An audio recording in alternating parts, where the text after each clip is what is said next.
On behalf of Cochise College's governing board, faculty, staff, and the entire college, it's my privilege to welcome you to the Downtown Center open house and the ribbon cutting for our first responders Tahoe simulators. These advanced simulators will allow us to better prepare, upskill, and reskill not just current law enforcement officers, but those that are to be law enforcement officers. This all started with a phone call 7-8 years ago when I made a call to start our own police academy here in Cochise County. And anybody in this room knows what we went through here 4 years ago when it comes to the high-speed pursuits.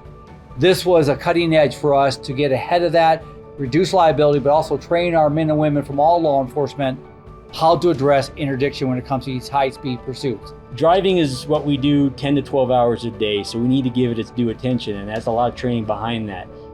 This is going to be another asset that we can take not only our new officers and replicate tough situations in a safe environment so they're ready on the road, but also take some of our experienced officers and do some proficiency training as well. All our local roads are built into here. So when you get in this simulator, you are driving in Cochise County. A Sierra Vista police officer is driving on Sierra Vista roads. Sierra Vista Police Department, we never had a place to call home for academy. We were always a guest in Phoenix and Tucson and bouncing back and forth.